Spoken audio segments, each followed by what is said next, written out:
Just looking back at Florida, what were your general thoughts and impressions of how that night went? It was not a good night for us on offense. On offense, we started out slow, not being able to run the ball.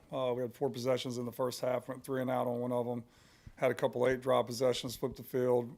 Thought we worked well with, Coach Beamer and I were, just in communication on the fake punt. Like we were able to be safe on that 3rd down and run it, and set up that fake punt opportunity, which was an unreal play by our guys.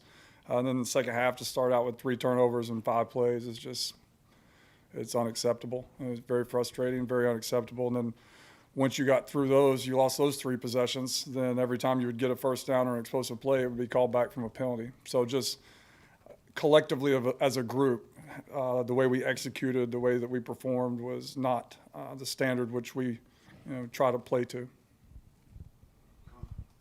Said obviously the running game struggled to get going. As you go into evaluating and game planning for Tennessee, do you look to maybe bring a few more guys into the run game, give a few guys more carries, or what can you do to get the run game going? If you turn the ball over 3 times like that, bam, bam, bam, you're not going to have any run game going, which was, that was, again, very frustrating. But we'll do whatever we have to do to run the football, whether, getting empty and run Spencer every down or getting big people, whatever it takes. We're going to try to do it to make sure that we can stay out there on the field and get some first downs. Hey, Marcus, hope you're doing well. Excuse me. When you fall behind like the way you did on Saturday at 21, how much does that change your script of your playing? Like how much do you have to go away from things when the score is kind of mounting against you in the first quarter? I fell back on the lessons learned against Missouri, where I remember we were talking about just, got away from the game plan too quick in that game. So, we were trying to be steadfast with what we were trying to establish in the run game and trying to get that going, trying to get Jaheim going, and our guys never panicked. Just you come out in the second half and do what we did. First 3 drives, it's tough.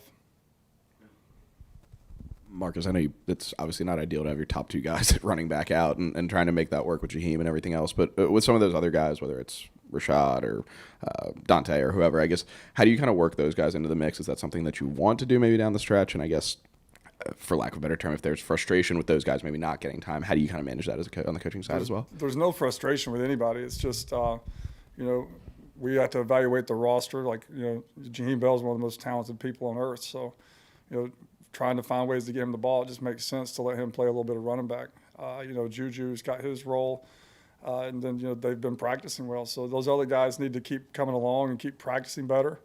And once we feel like when we put them in, they have a chance to be productive, then they'll go in the game. Marcus, with the turnover issues that you guys had with Florida, are there specific things you can do to fix that? How much of that kind of comes down to luck versus, an actual technical issue you can fix?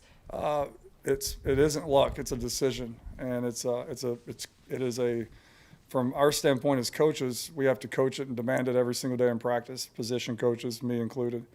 As a player, you have to make a decision. If we trust you enough to put the ball in your hands on that play, you have to make a decision to take care of the football. We say the ball is king. Like, you have to make a decision to carry the ball properly.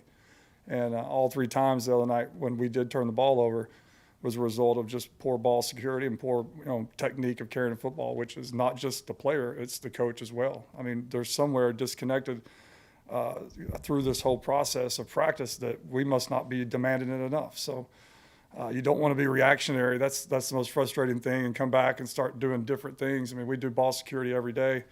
We've added a couple more periods this week just to honor the gods of ball security, just to show them that we are trying like hell to take care of the football. Now, obviously, you're frustrated. Results aren't always what you would like, and we've asked before, I guess, about how you manage hearing other people express that frustration. Any different than what you've had to deal with and listen to in the past? Or? No, I mean, I know it's out there. It's tougher on my family, and it's tougher on our players because they don't get to come in the bunker and basically just disconnect from the world. We disconnect and don't have any clue what y'all are writing, what you're saying, any of that stuff. We know it's out there, obviously, but we can just, kind of bunker down here and separate ourselves from it. So it's more family and our players having to, process through all the information. But I love it. The fact, I've worked my whole life in football, and I've been too many places where they didn't even know you had a game. And, it's basketball season. They're at the gym. Like, I love the fact that we're that passionate about this program, about this organization. Is it frustrating at times? It is, but you know what? I need to get our guys playing better. And, you know, as a fan, you come out and you want to see a product. As a coach, I want to see a product of our hard work, of practice. It's frustrating. So I totally get it. And, you know, I have no, like ill will towards anybody. Everybody has the right to their opinion. It does get tough sometimes, but it is what it is. And when you sign up to do this job, you know you're going to go through the ups and downs of it. Just kind of sticking with that, but you guys spent a lot of time this offseason bringing in skill talent, bringing in guys out of the portal offensively. Why hasn't it clicked to the nature you guys maybe have wanted it to this year? I think just the inconsistency of guys staying healthy at the right time. I think guys learning a new offense, and it's one thing to learn it. Again, this is coach talk. We've done it. You know, we did it in the spring, we did it in the summer. It's another thing when you get to camp and you get to play in games. So I think just learning each other through games, player to coach, coach to coach, coach to player. And I think just, you know, the inconsistency of having all of our guys at the same time. You know, I think whenever you lose a guy like Marshawn Lloyd, who's a first down every 3 or 4 times he touches the ball, that hurts you. So I think just having to, you know, be a little bit of a grab bag at times just to make sure that we're doing things to try to move the ball, you know, creates inconsistency. And then I think confidence.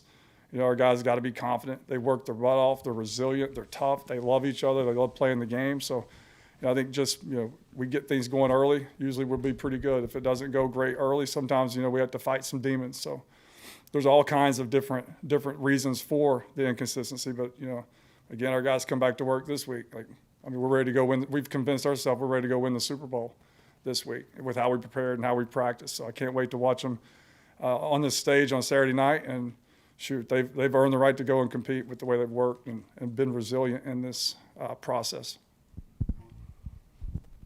You mentioned it being tougher without Lloyd. He was kind of the identity of this team early in the year. Do you feel like this offense still has an identity without him? And if so, what do you kind of think that is? I think we're reshaping our identity. I think, you know, our identity now becomes, you know, a team that can, you know, throw the ball and run the ball with Spencer out there, that can have the availability to put DK out there, that have the availability to have a playmaker like Jaheim at receiver, a guy like a Jaheim at running back, a guy like Nate Atkins that does a little bit of everything. You got a guy like Stogner that can work in the middle of the field. So, you know, I think the identity is just, I think our identity is more of our mindset more so than what you see on the field. I think it's just a tough mindset and willing to do whatever it takes, no matter how hard or how long it takes to try to get things done.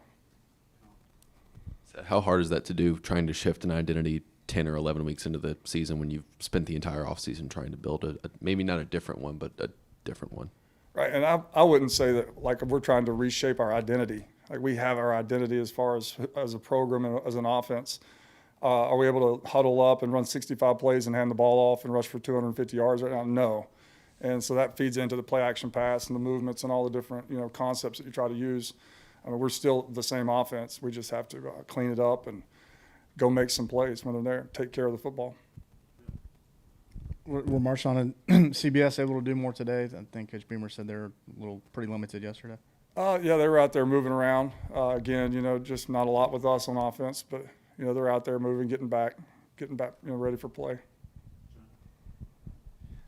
Spencer said after the Florida game, and then a couple of guys have made mention of it after other games throughout the season, that just struggled to get into a rhythm.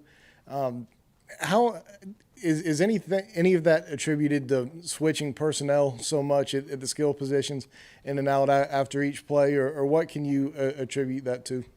That's a very good point. I think a lot of times in order for us to get in rhythm, we use tempo, which would mean we weren't subbing a lot of guys, and they were able to just kind of get in the rhythm of that way of the game. But usually in order to get into your tempo, you got to get a first down first. And that's kind of like the golden rule. You get a first down, you get into tempo. And at times against Missouri, I mean, we played our worst. We've hit rock bottom.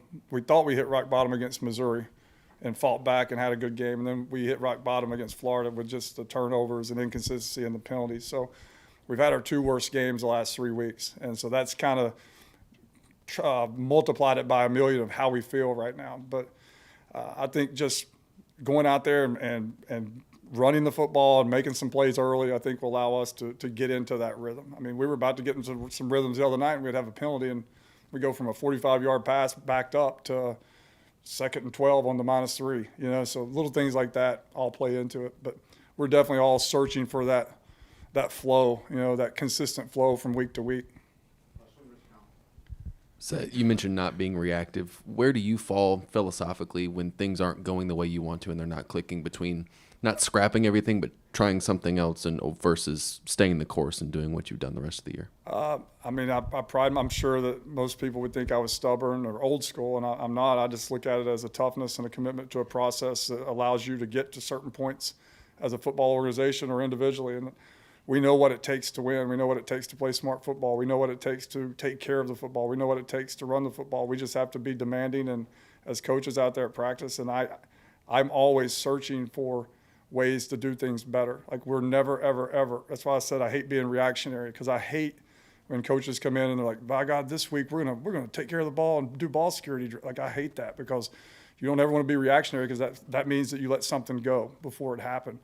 And I think just offensively, we're always trying to find better ways to do what we do, whether that's going and find a whole new scheme, not so much during the season, but we're always trying to, if it's a personnel, if it's a formation, if it's a snap count, if it's whatever it is, to make whatever we're doing better and more fluid, we will do anything that we have to do. Thank you, guys.